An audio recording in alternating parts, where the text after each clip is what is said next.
എല്ലാവർക്കും നമസ്കാരം. ശുഭാപ്തി വിശ്വാസത്തോടും ശുഭചിന്തകളോടും കൂടി മറ്റൊരു ദിവസം എല്ലാവർക്കും ആശംസിക്കുകയാണ്. സന്തോഷത്തോടെ, സ്നേഹത്തോടെ, ഏറെ ഇഷ്ടത്തോടെ നിങ്ങൾ എല്ലാവരെയും ഇന്നത്തെ സെഷനിലേക്ക് സ്വാഗതം ചെയ്യുന്നു.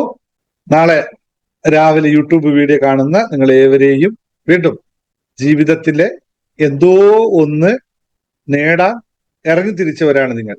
ആ ബോധം ക്ലാസ്സിൽ വരുമ്പോൾ മാത്രം ഉണ്ടായ പോരാ. 24/7 നമ്മുടെ കയ്യിൽ അത് തന്നെ വേണം. ഞാൻ നേടും, ഞാൻ നേടും, ഞാൻ നേടും. എന്താണ് അതും കൂടി ഉത്തരം പറഞ്ഞിട്ട് ഞാൻ എന്ത് നേടും എന്നും കൂടി ഫില്ല് ചെയ്തുകൊണ്ട് നേടും നേടും എന്ന് പറഞ്ഞുകൊണ്ടേയിരിക്കുക. നമുക്ക് നേടാൻ സാധിക്കാത്തതായിട്ടുള്ള ഒരു കാര്യവും ഇന്ന് ഈ പ്രപഞ്ചത്തിൽ നിലവിലില്ല. നാളെ ഉണ്ടായിക്കൂടാ എന്ന് നമുക്ക് പറയാനും സാധിക്കില്ല. ഇന്നലെ ഉണ്ടായില്ല എന്നും പറയാൻ സാധിക്കില്ല. നിലവിൽ നമുക്ക് സാധിക്കും. കാരണം അതിനനുസരിച്ച് നമ്മളും ആ സംഭവവും ഏതാണോ നമുക്ക് നേടേണ്ട സംഭവം, നമ്മളും ആ സംഭവവും ഈ പ്രകൃതിയുടെ ഭാഗമായി ഉള്ളിടത്തോളം കാലം, അല്ലെങ്കിൽ നമ്മൾ രണ്ടും ദൈവത്തിന്റെ സൃഷ്ടി ആയതുകൊണ്ട് തന്നെ, അല്ലെങ്കിൽ ഞങ്ങൾ മറ്റൊരു ഭാഷയിൽ പറയും the creators and co creators, സൃഷ്ടാവും സൃഷ്ടിയും. ഗുരു വിശദമായി കൃത്യമായി പറഞ്ഞു, നീയല്ലോ സൃഷ്ടാവായതും സൃഷ്ടിക്ക് ജാലകമായതും. അപ്പോൾ ഞാൻ സൃഷ്ടിയുടെ ഭാഗവും ആ സൃഷ്ടിക്ക് കാരണവും ആയെങ്കിൽ ഇവിടെയുള്ള സകല സൃഷ്ടിയിലും ഞാൻ ഉണ്ടാവുകയും ആ സകല സൃഷ്ടിയും എന്നിലും ഉണ്ടാവുകയും ചെയ്യുന്നു. കാരണം രണ്ടിന്റെയും പിതാവ് ഒന്ന് തന്നെയാണ്. അല്ലെങ്കിൽ ബ്രഹ്മത്തിൽ നിന്ന് ഉത്ഭവിച്ച്, മറ്റൊരു രൂപത്തിൽ പറഞ്ഞാൽ ബ്രഹ്മത്തിൽ നിന്ന് ഉത്ഭവിച്ച് വിവിധ വഴികളിലൂടെ കടന്നു പോകുന്നതെല്ലാം ബ്രഹ്മത്തിന്റെ ഭാഗം തന്നെയാണ് എന്ന് പറയുകയും, മറ്റൊരു രൂപത്തിൽ പറഞ്ഞാൽ ഈ പ്രകൃതിയിലുള്ളതെല്ലാം എനർജിയുടെ വിവിധ ഭാഗങ്ങളാണ്, അല്ലെങ്കിൽ വകഭേദങ്ങളാണ് എന്നറിയുമ്പോൾ നമ്മളിലുള്ള എനർജിയും നമ്മൾ ആഗ്രഹിക്കുന്നതിന്റെ എനർജിയും മറ്റുള്ളവരിലുള്ള എനർജിയും ഒന്ന് തന്നെയാണെന്ന് മനസ്സിലാവും. അപ്പോൾ ഈ എനർജികളെല്ലാം പരസ്പര പൂരകങ്ങളാണെങ്കിൽ നമുക്ക് സാധിക്കാത്തതൊന്നും, നമ്മളിൽ ഇല്ലാത്തതൊന്നും, അല്ലെങ്കിൽ നമ്മൾ ഇല്ലാത്തതൊന്നും ഈ പ്രപഞ്ചത്തിൽ എവിടെയും ഉണ്ടാവുകയുമില്ല. ഇത് വേദാന്തമല്ല, റിയൽ സയൻസ് ആണ്. വേദാന്തത്തിലൂടെ പറഞ്ഞു വരാം എന്ന് മാത്രമേ ഉള്ളൂ. വേദാന്തം ഇങ്ങനെ തന്നെ പറഞ്ഞു, സയൻസും ഇത് തന്നെ പറഞ്ഞു. മുകളിലോട്ടൊരു കല്ല് എറിഞ്ഞാൽ താഴോട്ട് വരും എന്ന് ഏത് ആൾക്കും മനസ്സിലാവുന്ന എന്തുകൊണ്ടാന്ന് വെച്ചാൽ അത് അനുഭവം കൊണ്ട് തന്നെയാണ്. പക്ഷെ അത് നിയമമാണ്, ഈ പ്രപഞ്ചത്തിലെ സത്യമാണ്. അതേപോലെ എല്ലാ കാര്യങ്ങളും ചിലത് നമുക്ക് അറിയില്ല എന്ന് മാത്രമാണ്, സത്യം അവിടെ തന്നെ ഉണ്ട്. ഇതൊന്ന് മനസ്സിലാക്കി കഴിഞ്ഞാൽ എനിക്ക് പറ്റില്ല, എന്നെ കൊണ്ടാവില്ല, അങ്ങനെ ആയിരുന്നു, ഇങ്ങനെ ആയിരുന്നു എന്നൊക്കെ നമുക്ക് വ്യത്യാസം മനസ്സിലാക്കാൻ സാധിക്കും. ഇത് മാത്രം ഒന്ന് മനസ്സിലാക്കിയാൽ മതി. അതുകൊണ്ട് എന്തും എന്നെ കൊണ്ട് സാധിക്കും എന്നുള്ള തീരുമാനത്തിൽ, ആ ഉറച്ച നിലപാടുമായി നിന്നാൽ മാത്രം മതി നമ്മുടെ ജീവിതത്തെ നമുക്ക് വേണ്ട രീതിയിൽ, അടിവരയിട്ട് പറയണു, നമ്മുടെ ജീവിതത്തെ നമുക്ക് വേണ്ട രീതിയിൽ കൊണ്ടുപോകാൻ സാധിക്കും. അപ്പോഴൊരു ചോദ്യം വരും, എന്നാ പിന്നെ എന്താ സാറേ എന്റെ ജീവിതം ഇങ്ങനെ ആയത് എന്നുള്ള ചോദ്യം ആർക്കെങ്കിലും എന്റെ മുമ്പിലുള്ളവർക്ക് ഉണ്ടെങ്കിൽ ഒന്ന് ടൈപ്പ് ചെയ്തോളൂ. എനിക്ക് ആ ചോദ്യമുണ്ട്, എന്തുകൊണ്ടാ സാറേ എന്റെ ജീവിതം ഇങ്ങനെ ആയത് എന്ന്. ആർക്കെങ്കിലും, എന്റെ അല്ലട്ടോ, നമ്മളെല്ല, ഞാൻ ഒരാളെ അല്ല, എന്റെ എന്ന് പറയുന്നത് അവനവനെ തന്നെ, അവനവന്റെ ജീവിതം എന്തേ ഇങ്ങനെ ആയി എന്ന് ആർക്കെങ്കിലും സംശയമുണ്ടെങ്കിൽ അതിന്റെ ഉത്തരം വേണോ? ആർക്കെങ്കിലും സംശയമുണ്ട് എന്തുകൊണ്ടാ എന്റെ ജീവിതം ഇങ്ങനെയായെന്ന് സംശയമുണ്ടോ ആർക്കെങ്കിലും? നിങ്ങളും നിങ്ങൾക്ക് സംഭവിച്ച ജീവിതവും ഒന്നിന്റെ ഭാഗം തന്നെയാണെങ്കിൽ, നിങ്ങളിൽ ഉള്ളതാണ് അവിടെയും ഉള്ളതെങ്കിൽ, അവിടെ ഉള്ളതാണ് നിങ്ങളിലും ഉള്ളതെങ്കിൽ എന്തോ ഒരു മാച്ച് അവിടെ നടത്തിയിട്ടുണ്ടാവും എന്നല്ലേ അർത്ഥം. അപ്പൊ ഉത്തരം വളരെ ലളിതമാണ്. നിങ്ങൾക്ക് ഇപ്പോൾ സംഭവിച്ചുകൊണ്ടിരിക്കുന്ന ജീവിതം നിങ്ങൾ സൃഷ്ടിച്ചെടുത്തത് തന്നെയാണ്. യാതൊരു തർക്കവും ഇല്ല അതിനകത്ത്. കാരണം അത് മാത്രമേ നിങ്ങൾക്ക് അറിയുള്ളൂ. അതിലുള്ളത് മാത്രമേ നിങ്ങളിലും ഉണ്ടാവുകയുള്ളൂ. അപ്പോൾ നമ്മുടെ ജീവിതം എന്തുകൊണ്ട് ഇങ്ങനെയായി എന്ന ചോദ്യത്തിന് യാതൊരു അർത്ഥവുമില്ല. ഞാൻ എന്തുകൊണ്ട് ഇങ്ങനെയായി എന്നാണ് ചോദ്യത്തിന്റെ ഉത്തരം. ചോദ്യം ചെറുതായിട്ടൊന്ന് മാറ്റിപ്പിടിക്കുക. എന്റെ ജീവിതം എന്തുകൊണ്ട് ഇങ്ങനെയായി എന്നതല്ല, ഞാൻ എന്തുകൊണ്ട് ഇങ്ങനെയായി എന്ന് മാത്രമാണ് ചോദ്യം. ഞാൻ ഇങ്ങനെ ആയതുകൊണ്ടാണ് എന്റെ ജീവിതം ഇങ്ങനെ ആയത്, അല്ലാതെ എന്റെ ജീവിതം ഇങ്ങനെ ആയതുകൊണ്ട് ഞാൻ ഇങ്ങനെ ആയതല്ല കേട്ടോ. രണ്ടും തമ്മിൽ ചെറിയ വ്യത്യാസമുണ്ട്. നമ്മൾ സാധാരണ പറയുന്നത് ഈ ജീവിതം എന്നെ ഇങ്ങനെയാക്കി എന്നാ പറയുന്നത്. എന്നാൽ നേരെ തിരിച്ചാണ് യാഥാർത്ഥ്യം. നിങ്ങൾ ഈ ജീവിതത്തെ ഇങ്ങനെയാക്കി എന്നതാണ്, നമ്മൾ നമ്മുടെ ജീവിതത്തെ ഇങ്ങനെയാക്കി എന്നതാണ് യഥാർത്ഥ അർത്ഥം. നമ്മൾ പറയുന്നതെല്ലാം വ്യത്യസ്തമാണ് അല്ലെ. എന്തായാലും പറഞ്ഞു, ഇന്നലെ കടത്തെ പറ്റി പറഞ്ഞപ്പോൾ ശരിക്കും മനസ്സിലായില്ലേ? എനിക്ക് കടം എങ്ങനെയെങ്കിലും തീർന്നാൽ മതി, കടം തീർന്നാൽ മതി, കടം തീർന്നാൽ മതി എന്നാണ് സാധാരണ എല്ലാവരും പറയുന്നത്. യഥാർത്ഥത്തിൽ അവന്റെ ഉദ്ദേശം എന്താണ്? കടം തീരുകയല്ല, ആ കടം വീട്ടിൽ തീർന്നാൽ മതി എന്നാണ് പറയുന്നത്. രണ്ടും വ്യത്യാസമുണ്ട് പറയുന്നത്. അതുപോലെയാണ് വ്യത്യാസം. ഇവിടെ അവനവൻ ചെയ്തും കർമ്മത്തിൻ ഫലം അവനവൻ അനുഭവിച്ചിടുകയും എന്ന് പറയുന്നത് വളരെ ലളിതമായ കാര്യമാണ്. അപ്പോൾ ഓരോ മനുഷ്യനും അവനവന്റെ ജീവിതത്തിന്റെ സൃഷ്ടിയും നിർമ്മാതാവുമാണ് എന്ന് പ്രശസ്തനായ, ലോകപ്രശസ്തനായ, അല്ലെങ്കിൽ മറ്റെന്ത് വാക്ക് ഉപയോഗിക്കാം, ലോകപ്രശസ്തനും, പ്രശസ്തനിൽ പ്രഗത്ഭനും, പ്രഗത്ഭനും സർവോപരി പ്രഗത്ഭനും, പിന്നെ എന്തൊക്കെ വാക്കുകൾ ഉപയോഗിക്കാൻ പറ്റും നിങ്ങൾ ഉപയോഗിച്ചോളൂ. അതിലെല്ലാമായ ഒരു വ്യക്തി പറഞ്ഞിരിക്കുന്നു, എന്താണ്? ഓരോ മനുഷ്യനും അവനവന്റെ ജീവിതത്തിന് ശില്പിയും നിർമ്മാതാവുമാണ്. ആ വ്യക്തി പേര് നിങ്ങൾക്ക് അറിയുമെങ്കിൽ ഒന്ന് ടൈപ്പ് ചെയ്തോളൂ. ഭയങ്കര ഫേമസ് ആണ്. എന്താ എവിടെയെന്നറിയോ? അവനവന്റെ കണ്ണാടി നോക്കുമ്പോൾ അവൻ ഭയങ്കര ഫേമസാ. അവന്റെ പേരൊന്ന് ടൈപ്പ് ചെയ്തേ നോക്കട്ടെ, അയാൾ പേരറിയോന്ന്.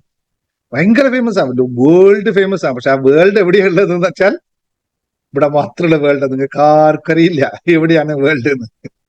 അത് ആശയം പറയുന്നു.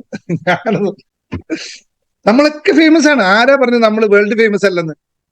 ഇവിടെ ആർക്കും സംശയമുണ്ടോ? നിങ്ങൾ ആരെങ്കിലും വേൾഡ് ഫേമസ് അല്ല എന്ന് നിങ്ങൾക്ക് ആർക്കെങ്കിലും സംശയമുണ്ടോ? അവരുള്ളവരെന്ന് പറഞ്ഞ് അതായത് അവനവൻ ഞാൻ വേൾഡ് ഫേമസ് അല്ല എന്ന് പറയുന്ന ഒരാളെങ്കിലും എനിക്ക് ഇവിടെ പറയാമോ? സാറേ ഞാൻ വേൾഡ് ഫേമസ് ഒന്നും അല്ല, ഞാനല്ല കേട്ടോ. നിങ്ങൾ ഓരോ ആളും ആണോ അല്ലയോ? നിങ്ങൾ വേൾഡ് ഫേമസ് ആണോ അല്ലയോ? ഞാൻ എന്നെ അല്ല ഉദ്ദേശിച്ചത്.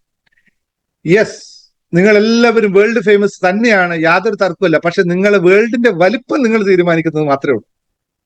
നിങ്ങൾ കുറച്ചും കൂടി വലുതായി ചിന്തിച്ചാൽ വലുതായി ഫേമസ് ആവും, നിങ്ങൾ ചെറുതായി ചിന്തിച്ചാൽ ചെറിയ വേൾഡിലാവും. ഇല്ലാതെ ഫേമസ് ആയില്ല എന്നില്ല. നിങ്ങൾ ഉദ്ദേശിക്കുന്ന വേൾഡും നിങ്ങൾ ചിന്തിക്കുന്ന വേൾഡും രണ്ടാണ്. നിങ്ങൾ ജീവിക്കുന്ന വേൾഡും നിങ്ങൾ ഈ വേൾഡ് ഫേമസ് എന്ന് പറയുന്ന വേൾഡും തമ്മിൽ രണ്ടാണ്. അതാണ് വ്യത്യാസം. നിങ്ങൾ കുറച്ചും കൂടി വലുതായി ചിന്തിച്ച് വലിയ വേൾഡിനെ പറ്റി ചിന്തിച്ചിട്ട് ഇവിടെ ചെയ്യുന്നത് വ്യത്യാസമാണ്. ഇവിടെ ചെയ്യുന്നതും ആ വേൾഡും തമ്മിൽ മാച്ച് ആക്കിയാൽ മാത്രമേ ഇപ്പോൾ വേൾഡ് ഫേമസ് ആയിക്കോളൂ. അതായത് ഇത്രയേ ഉള്ളൂ, ഞാൻ വേൾഡ് ഫേമസ് ആണെന്ന് എനിക്ക് അംഗീകരിക്കാൻ പറ്റുന്നുണ്ടോ? ഇല്ലെങ്കിൽ പിന്നെ എങ്ങനെ സാധിക്കും അല്ലേ? പിന്നെ വേൾഡ് ഫേമസ് ആണെന്ന് പോലും നമുക്ക് അറിയൂ? ഇല്ല, ഒരിക്കലും ഇല്ല, സാധ്യമില്ല. ഓക്കെ, ഇതല്ല ഇന്നത്തെ വിഷയമല്ല, ഇന്നത്തെ സബ്ജക്ട് ഇതല്ലല്ലോ. ഇന്നത്തെ സബ്ജക്ട് എന്താണ്? നമുക്ക് അതിനെപ്പറ്റി പറയാം. എന്താണ് ഹാപ്പി ന്യൂസ് പറയാനുള്ളവർ ആരുണ്ട് ഇവിടെ? സബ്ജക്റ്റിലേക്ക് പോകുന്നതിന് മുമ്പ് ഹാപ്പി ന്യൂസ് പറയാനുള്ളവർ ആരുണ്ട്? ഒന്ന് അൺമ്യൂട്ട് ചെയ്തേ പെട്ടെന്ന്. നല്ല സന്തോഷത്തോടു കൂടി സംസാരിച്ചുള്ളവർ പറയും. ഉണ്ട് സാറേ, ഞാനുണ്ട്. സാറേ, ഞാൻ ഇന്നലെ ഒരാളെ ഹെൽപ്പ് ചെയ്യാനായിട്ട് ഇവിടുന്ന് അഹമ്മദാബാദിന് പോയി. ഞാൻ രാത്രി പോയി. അപ്പം ഒരു ഡെത്ത് സർട്ടിഫിക്കറ്റിന്റെ ആവശ്യത്തിനായിട്ടാ പോയത്. അത് അങ്ങനെ എളുപ്പം കിട്ടുമെന്നൊന്നും നമുക്കറിയത്തില്ല. ഇവിടുന്ന് ഞങ്ങൾ രാത്രി ബസ്സിന് പോയി, അവിടെ ഇറങ്ങി. അപ്പൊ അങ്ങനെ നിന്നു. അപ്പൊ ആ വന്ന ആൾക്കും ഹിന്ദി ഒന്നും അറിയത്തില്ല. അപ്പൊ അവരെന്റെ ബലത്തിലാണ് വരുന്നത്. സാറ് ഞാൻ നമ്മുടെ കല്ലൊക്കെ കൈ പിടിച്ചു. അവിടെ ബസ്സിലിറങ്ങി സ്റ്റോപ്പിൽ നിന്നപ്പോ രണ്ട് റിക്ഷക്കാർ വന്നിങ്ങനെ ചോദിച്ചു, എന്താ വേണ്ടേ, എവിടേക്കാ പോണ്ടേന്ന്, എന്താ നിങ്ങളുടെ ആവശ്യം? ഈ 3 ക്വസ്റ്റ്യൻ ആ 2 റിക്ഷക്കാരിങ്ങനെ ചോദിച്ചു. അപ്പൊ ഞാൻ പറഞ്ഞു, എന്റെ ആവശ്യം ഇതാണ്, എനിക്ക് ഇന്നടുത്തേക്ക് പോകണം. കുറച്ച് അടുത്തെന്ന് പറയാമോ ശൈലജ? ശബ്ദം ഭയങ്കര ദൂരെ. അപ്പൊ ഞാൻ കേൾക്കാവോ സാറേ? കേൾക്കാം. കുറച്ചും കൂടി ഒച്ചത്തിൽ പറഞ്ഞാൽ മതി, അല്ലെങ്കിൽ ശബ്ദം വളരെ ദൂരാണ്. പറഞ്ഞോ. ഒരു മിനിറ്റ് സാറേ. അങ്ങനെ ഞാൻ റിക്ഷക്കാരനോട് ഞാൻ പറഞ്ഞു, എനിക്ക് ഇങ്ങനെയാണ് സിവിൽ ഹോസ്പിറ്റലിൽ പോകണം, പിന്നെ അതല്ലെങ്കിൽ ഇവിടുത്തെ മുനിസിപ്പാലിറ്റി കോർപ്പറേഷൻ, ഇവിടെ രണ്ടിടത്ത് എവിടെയാ ആദ്യം പോകേണ്ടതെന്ന് അറിയുന്നില്ല എന്ന് പറഞ്ഞു. അപ്പൊ ആ ഓട്ടോക്കാരൻ തന്നെ ഞങ്ങളെ അവിടെ ഒരു ഹോട്ടലിലേക്ക് മാറ്റി. അവിടുന്ന് ഞങ്ങളെ കൊണ്ട് പുള്ളി റെസ്റ്റ് ചെയ്യാൻ പറഞ്ഞിട്ട് പുള്ളി തന്നെ നമ്പർ തന്നു. ഞങ്ങൾ സാറേ ആ ഹോസ്പിറ്റലിൽ ചെന്നപ്പോ ഒരു 2 ഏക്കർ മുഴുവൻ ആ ഹോസ്പിറ്റലാണ്. അതിന്റെ ഫ്രണ്ട് എവിടെയാ ബാക്ക് എവിടെയാ ഒന്നും നമുക്ക് മനസ്സിലാവണില്ല. ഞാനും ആദ്യമായിട്ട് ആ ഹോസ്പിറ്റലിൽ പോകുന്നത്. അപ്പൊ നേരെ ചെല്ലും, അവർ ഓരോരോ ജഗ പറയും, ഇങ്ങനെ അവിടെ പോ ഇവിടെ പോ, അത് ചെയ്യ് ഇത് ചെയ്യ്. പിന്നെ ഞങ്ങൾ അതൊക്കെ ചെയ്തു. അപ്പൊ ഇങ്ങനെ ഒരു പ്രായമുള്ള ഒരു മനുഷ്യൻ അവിടെ ഇരിക്കുന്നുണ്ട്. അപ്പൊ ഞാൻ നമ്മുടെ കല്ലിങ്ങനെ കൈ പിടിച്ചിട്ടുണ്ട്, IR5 സിറ്റുവേഷൻ അതും ഞാൻ പറയുന്നുണ്ട്. ഇങ്ങനെ പ്രാർത്ഥിച്ചോട് തന്നെ ഇങ്ങനെ നടക്കുമ്പോ ഒരാൾ എന്നെ ഇങ്ങനെ വിളിക്കുക, പ്രായം, ആ ഹോസ്പിറ്റലിലെ ഒരു ജീവനക്കാരന്. അപ്പൊ എന്നോട് ചോദിച്ചു, എന്താ പ്രശ്നം? ഞാൻ പറഞ്ഞു, ഡെത്ത് സർട്ടിഫിക്കറ്റ് വന്നതാണ്. അപ്പൊ ആളിന്റെ പേരില്ല, ആളിന്റെ അച്ഛന്റെ പേരാണ് ഇതിനകത്ത് എഴുതിയിരിക്കുന്നത്. അപ്പൊ ഞങ്ങൾക്ക് ഇതെവിടെ ബാങ്കിൽ കൊടുക്കുമ്പോഴൊക്കെ വിഷയമാണ് സാറേ, ഇതൊന്ന് ചേഞ്ച് ചെയ്യണം. അപ്പൊ പുള്ളി നമുക്ക് അതിന്റെ ഫോർമാറ്റ് മുഴുവൻ പറഞ്ഞു തന്നു. അപ്പൊ തന്നെ ഞാൻ പോയി. പിന്നെ അത് അഫിഡമേറ്റ് ചെയ്തു. ഗാന്ധിധാമിലേക്ക് ഒരു പയ്യനെ അയച്ചു കൊടുത്തു. പോലീസുകാരനെ കൊണ്ട് സൈൻ ചെയ്യിപ്പിച്ച് നമുക്ക് വേണം. ഒക്കെ ഇന്നലെ 10 ദിവസം കൊണ്ട് അതിന്റെ പ്രൊസീജിയർ ആയാലേ അത് ഒക്കത്തുള്ളൂ. അപ്പൊ ഞാൻ അവരോട് റിക്വസ്റ്റ് ചെയ്യുന്നുണ്ട്, സാറേ ഞങ്ങൾ 2 ലേഡീസ് ഇങ്ങനെ വന്നതാണ്, ഞങ്ങളെ ഹെൽപ്പ് ചെയ്യാൻ ആരും ഇല്ല, അപ്പം ഇത് ഇന്ന് തന്നെ കംപ്ലീറ്റഡ് ആക്കി ഞങ്ങൾക്ക് തിരിച്ചു പോകണം. ഇപ്പൊ ഇത്ര 6-8 മണിക്കൂറത്തെ യാത്രയുണ്ട്. ഇന്ന് രാത്രി കയറിയാലേ നാളെ രാവിലെ ഞങ്ങൾ ഗാന്ധിധാമിൽ എത്തത്തുള്ളൂ എന്നൊക്കെ പറഞ്ഞു. അപ്പൊ ഒക്കെ എല്ലാം കഴിഞ്ഞു. ഇനി ഞങ്ങൾക്ക് അത് 20 ദിവസത്തിനുള്ളില് കൊറിയർ ചെയ്ത് തരാമെന്ന് അവര് പറഞ്ഞു. അത് ഏറ്റവും വലിയ ഒരു അനുഗ്രഹമാണ് സാറേ. നമ്മൾ പ്രതീക്ഷിച്ചില്ല. അവിടെ ആ ഒരു വ്യക്തി എന്നെ ഇങ്ങനെ നോക്കുക. അപ്പൊ എന്നിട്ട് എന്തു പറ്റി മാഡം, ക്യാ ഹുവാ, അയ്യേ എന്നിട്ട് ഞാൻ അയാളോട് ചോദിക്കുക, നിങ്ങൾ ആരാ? അപ്പൊ പറഞ്ഞു, ഞാൻ ഇവിടുത്തെ ഒരു ജീവനക്കാരനാ, നിങ്ങൾക്ക് എന്താ ഹെൽപ്പ് വേണ്ട എന്നോട് ചോദിച്ചോളൂ, ഞാൻ പറഞ്ഞുതരാം. പിന്നെ ആ വ്യക്തി പറഞ്ഞത് മൂലം ഞങ്ങളൊരു 12:30 തൊട്ടിട്ട് ഒരു 5 മണിക്കുള്ളിലൊക്കെ എനിക്ക് നടന്നു കിട്ടി സാറേ. എത്ര നന്ദി പറഞ്ഞാലും മതി വരത്തില്ല. അപ്പോഴൊക്കെ ഞാൻ പ്രപഞ്ചശക്തിയോട് നന്ദി പറയുക. എന്നിട്ട് ആ ഓട്ടോക്കാരൻ മനുഷ്യനുണ്ട്, ഞങ്ങളെ ഉച്ചയ്ക്ക് ഫുഡ് കഴിച്ചോ ഇല്ല, ഞങ്ങളെ അവിടെ കൊണ്ടുപോവാ, സൗത്ത് ഇന്ത്യൻ ഫുഡ് ഇവിടെ കിട്ടും, ഹോട്ടലുണ്ട്. അവിടെ നിന്നിട്ട് ഞങ്ങളെ രാത്രി പിന്നെ അവിടെ കൊണ്ടുപോയി ഫുഡ് കഴിപ്പിച്ച് പിന്നെ ഞങ്ങളെ ബസ് സ്റ്റോപ്പിൽ കൊണ്ടുവന്ന് ബസ്സിലും കയറ്റി വിട്ടു ആ മനുഷ്യന്. അത് ഒരു പ്രായമുള്ള ഒരു മനുഷ്യന്. എത്ര എന്നിട്ട് പറഞ്ഞ നമ്പർ സേവ് ചെയ്ത് വെച്ചോളൂ, എപ്പോഴേലും ഇവിടെ വന്ന മാഡത്തിന് ഉപകരിക്കാം. എന്നിട്ട് ഇന്ന് ആ ഹോസ്പിറ്റലിലെ ആള് ഇന്ന് എന്നെ സാമനയെന്ന് വിളിച്ചു ഇങ്ങോട്ട്, മാഡം ഒരു ടെൻഷനും വേണ്ട, ഒരു 10 ദിവസത്തിനുള്ളിൽ നിങ്ങൾക്ക് നിങ്ങളുടെ സാധനം കൈ കിട്ടും, ഞാനിവിടെ ചെയ്യുന്നുണ്ട്, ഇനി എന്തെങ്കിലും പേപ്പർ വേണമെങ്കിൽ മാഡം എനിക്ക് അയച്ചു തന്നാൽ മതി എന്ന് പറഞ്ഞ് ഇന്ന് ആ മനുഷ്യൻ എന്നെ പിന്നെയും വിളിച്ചു. എത്ര നന്ദി പറഞ്ഞാലും മതി വരത്തില്ല. ഭയങ്കര പവറാ സാറേ നമ്മുടെ ആ ഒരു വേർഡിനും നമ്മുടെ ആ കല്ലിനും. എനിക്കറിയത്തില്ല എങ്ങനെയാ സാറിനോട് നന്ദി പറയണ്ടേ, പ്രപഞ്ചശക്തിയോട് നന്ദി പറയണ്ടെന്ന് അറിയത്തില്ല. Thank you, thank you, thank you. So grateful, say grateful. ഇതൊക്കെയാണ് നമുക്ക് ജീവിതത്തിൽ ഏറ്റവും എന്താ പറയാ അത്രയും വാല്യൂ ആയി വരുന്ന ചില കാര്യങ്ങൾ. സന്തോഷം. അങ്ങനെയുള്ള ഗുണങ്ങൾ അങ്ങനെയൊക്കെ ആൾക്കാർ അങ്ങനെയൊക്കെ ഉണ്ടാവട്ടെ സമൂഹത്തിൽ ഇനിയും ഉണ്ടാകാൻ. അതുപോലെ തന്നെ നിങ്ങളെടുത്ത് വരുന്ന ആൾക്കാരെയും ഇതുപോലെ സഹായിക്കാൻ നിങ്ങൾക്ക് സാധിക്കട്ടെ. അപ്പോഴാണ് അതിൻ്റെ ഒരു കർമ്മ നമുക്ക് അത് ചെയ്യാൻ, അവർ തന്നത് അതുപോലെ തന്നെ മറ്റുള്ളവർക്കും കൂടി കൊടുക്കാനും നമുക്ക് സാധിക്കട്ടെ എന്നുള്ളതാണ് പ്രാർത്ഥന. Thank you very much. Okay, ഇനി നമുക്ക് പിന്നെ സംസാരിക്കാം. ഞാൻ ക്ലാസ്സിലേക്ക് പോകാം. ഒന്ന് കുറച്ച് ചെറിയ കാര്യങ്ങളൊന്ന് പറഞ്ഞു വരാൻ. അപ്പോൾ നമുക്ക് ഇന്ന് മനസ്സിലാക്കേണ്ട വളരെ പ്രധാനപ്പെട്ട കാര്യമാണ്, നമ്മുടെ എല്ലാവരുടെയും ഒരു വലിയൊരു വിഷയം. നമ്മളെല്ലാവരും മലയാളീസ് പൊതുവെ കുടുംബ ബന്ധത്തിന് വലിയ പ്രാധാന്യം കൊടുക്കുന്നവരാണ്. പക്ഷേ കുടുംബ ബന്ധത്തിന് എത്രത്തോളം പ്രാധാന്യം കൊടുക്കുന്നുവെങ്കിലും ഓക്കെ, അതിനു മുമ്പ് ക്ലാസ്സിൽ തുടങ്ങുന്നതിന് മുമ്പ് നിങ്ങൾക്ക് എല്ലാവർക്കും നമുക്ക് ടാബ്ലറ്റ്സ് കഴിക്കണ്ടേ? ടാബ്ലറ്റ്സ് കഴിക്കാതെ ക്ലാസ് കഴിഞ്ഞാൽ കുടുംബ ബന്ധം ആയതുകൊണ്ട് ഒട്ടും നിൽക്കില്ല അല്ലേ? അപ്പൊ സ്നേഹത്തോടുകൂടി സന്തോഷത്തോടുകൂടി റെഡിയാവുന്ന ടാബ്ലറ്റ്സ് എടുത്ത് കഴിച്ചോളൂ. Come on fast. ഇന്ന് ടാബ്ലറ്റ്സിൽ ഒരു കാര്യം കൂടി ലവും കൂടി ചേർത്തേക്കണേ. കുടുംബ ബന്ധത്തിൽ ഏറ്റവും ഇമ്പോർട്ടന്റ് ആണ് സ്നേഹം എന്ന് പറയുന്നത് സാർ. അപ്പൊ സ്നേഹത്തോടു കൂടി ഹാപ്പി ആൻഡ് റെഡി ആയിരിക്കും. Happy and ready with love. Happy and ready with love. Happy and ready with love എന്ന് എഴുതിക്കോളല്ലേ. Happy and ready with love. Yes, I am happy and ready with love. കഴിഞ്ഞ പ്രാവശ്യം നമ്മുടെ ജീവിത വിജയത്തിന്റെ ലക്ഷ്യം, ജീവിത വിജയം എന്നുള്ള നമ്മുടെ ആ ക്ലാസിന്റെ അവലോകന ക്ലാസ്സുകള് ഞാനിങ്ങനെ ശ്രദ്ധിക്കായിരുന്നു, ആരൊക്കെ അതിനെപ്പറ്റി അവലോകനം ചെയ്യുന്നു എന്ന് ആലോചിച്ചുകൊണ്ടിരിക്കുകയാണ്. അപ്പോൾ അവലോകനം ചെയ്ത 2-3 ആൾക്കാർ ഇങ്ങനെ പറഞ്ഞു വരുമ്പോൾ ഇതൊക്കെ അതിന്റെ ഭാഗമായി അവർ തന്നെ ചേർത്ത് വെച്ചു എന്നുള്ളതാണ്, കുടുംബത്തെയും കുടുംബ ബന്ധങ്ങളെയും ഒക്കെ. ഞാനിത് പറയാനുള്ള പ്രധാന കാരണം, ഞാൻ പലപ്പോഴും ഇതിനെ പറ്റിയിട്ട് ക്ലാസ് എടുക്കണമെന്ന് പലവട്ടം തീരുമാനിച്ചിറങ്ങിയിട്ടും പിന്നെയും പിന്നോട്ട് പോയതിന്റെ പ്രധാന കാരണം എത്രത്തോളം മലയാളി ഇപ്പോൾ ഇതിന് പ്രാധാന്യം കൊടുക്കുന്നു എന്നുള്ള ഇല്ലായ്കയില്ല. ഒരു കുടുംബ ബന്ധം എങ്ങനെയായിരിക്കണം, എന്തിൽ ബേസ് ചെയ്തിട്ടാണ് ഉണ്ടാവേണ്ടത് എന്ന ചോദ്യത്തിന് വളരെ വ്യത്യസ്തമായ ഉത്തരമായിരിക്കും പറയാം. കാരണം എൻ്റെ അടുത്ത് ഇപ്പൊ ഒരുപാട് ആൾക്കാർ ഒരുപാട് വിഷമങ്ങളുമായിട്ട് അല്ലെങ്കിൽ ഒരാൾ ചെറിയ ചെറിയ വിഷയങ്ങൾ ഒരു കറക്ഷന് വേണ്ടിയിട്ടുമായി വരാറുണ്ട്. ഞാൻ വളരെ ആശ്ചര്യപൂർവ്വം ഇരുന്നു പോയിട്ടുണ്ട്. അച്ഛനും അമ്മയും മക്കളുടെ കുടുംബ ബന്ധത്തിലെ പാളിച്ചയെ പറ്റി പറയാനായിട്ട് വരുന്നുണ്ട്. എങ്ങനെയെങ്കിലും അവരൊന്ന് ശരിയായിക്കോട്ടെ എന്ന് കരുതിട്ട് വന്നവർ ഒരുപാട് ആൾക്കാരുണ്ട്. പക്ഷെ ആ മക്കൾ ഒരിക്കലും അങ്ങനെ ഒരു വിഷയത്തിനെ പറ്റി ചിന്തിക്കുന്നത് പോലുമില്ല എന്നുള്ള ഒരു യാഥാർത്ഥ്യം, ചിന്തിക്കുന്നത് പോലുമില്ല അല്ല, അതിനൊരു വലിയ പ്രാധാന്യം കൊടുക്കുന്നില്ല എന്നുള്ളതാണ് ഒരു സത്യം. മറ്റൊരു സൈഡിൽ പ്രാധാന്യം കൊടുത്തിട്ട് പോലും എന്റെ ജീവിതം, ഞങ്ങളുടെ ജീവിതം ഇങ്ങനെയൊക്കെയാണ്, രണ്ടുപേരും രണ്ട് ധ്രുവങ്ങളിലേക്കാണ് പോകുന്നത് എന്ന് മനസ്സിലാക്കിയിട്ട് പോലും കോംപ്രമൈസ് എന്ന് പറയുന്ന വാക്ക് ഉപയോഗിക്കാൻ സാധിക്കാത്ത, അല്ലെങ്കിൽ 60 വർഷം 50 വർഷമായിട്ടും 60 വർഷമായിട്ട് കൂടെ താമസിച്ചിട്ട് അല്ല ഒന്നിച്ച് നിന്നിട്ട് പോലും അഡ്ജസ്റ്റ് ചെയ്യാൻ പോകാൻ പറ്റുന്നില്ല എന്ന് പറയുന്ന ഫാമിലിയുടെ കാലഘട്ടമാണ്. അപ്പൊ എന്താണ് ഈ ദാമ്പത്യം, എന്താണ് ബന്ധങ്ങൾ എന്നതിനെ പറ്റിയിട്ട് വളരെ വിശദമായി തന്നെ നമ്മൾ ചർച്ച ചെയ്യേണ്ടിയിരിക്കുന്നു. പക്ഷേ ഈ വിശദ ചർച്ചകൾക്ക് ആർക്കും തയ്യാറല്ല എന്നുള്ളതാണ് ഏറ്റവും വലിയ സത്യം. കാരണം എല്ലാവർക്കും ചിന്ത ഒന്ന് മാത്രമേ ഉള്ളൂ, പണം പണം പണം. പക്ഷെ അവിടെയും ഏറ്റവും വലിയ അവസ്ഥ എന്താണെന്നറിയോ?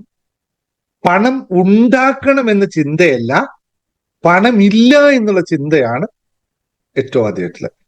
ഈ പറയുന്നതിൽ ആർക്കും പണം ഉണ്ടാക്കണമെന്ന ചിന്തയിൽ ഓടുന്നവരല്ല, ഇന്ത്യയിൽ പണമില്ലാത്തത് കൊണ്ടാണ് ഈ വിഷയങ്ങളെല്ലാം എന്ന് പറയുന്നവർ.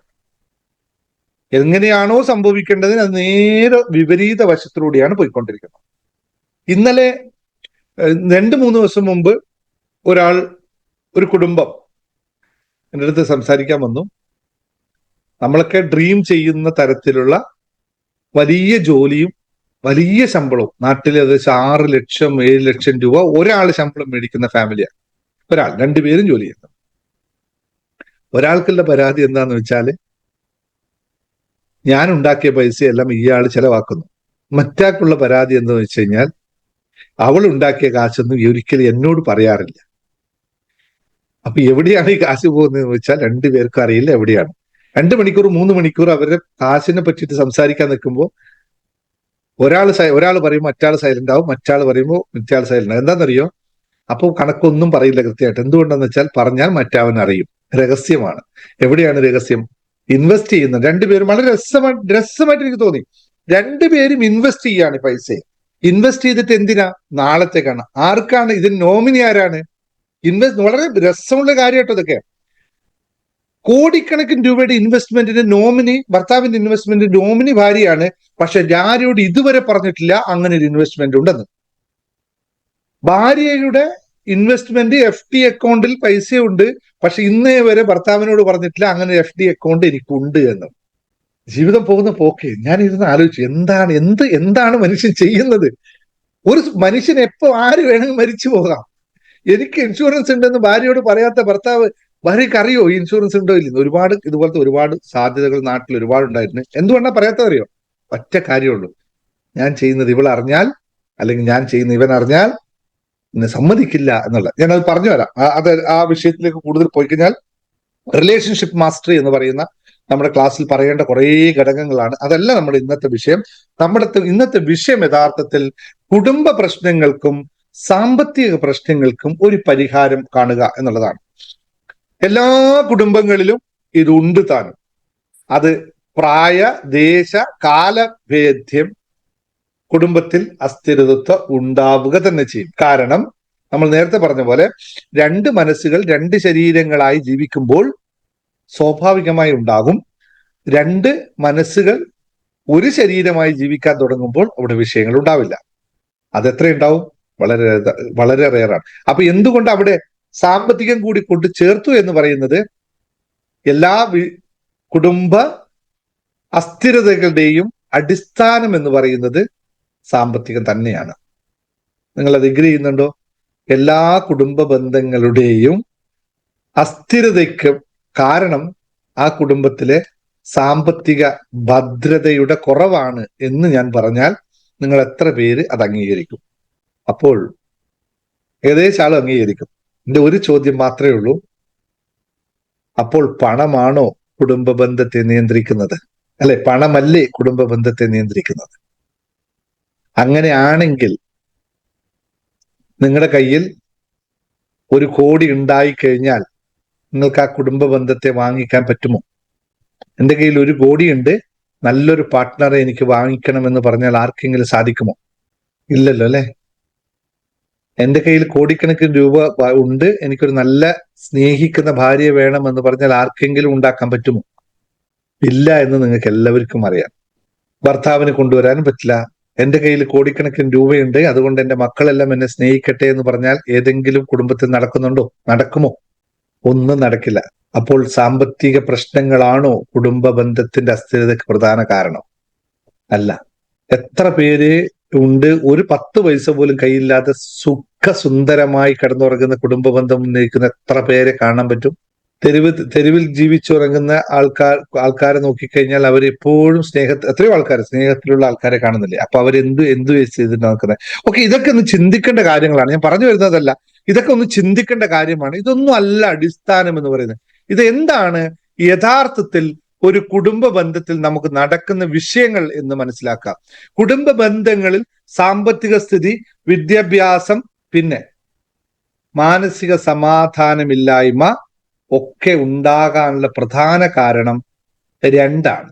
ഒന്ന്, നിങ്ങൾ ആരും അംഗീകരിക്കില്ല, എനിക്കതുണ്ട് എന്ന് ഒരാളും അംഗീകരിക്കാത്ത ഒരു 3 വാക്കുകൾ കൊണ്ടുള്ള ഒരു കളിയാണ്.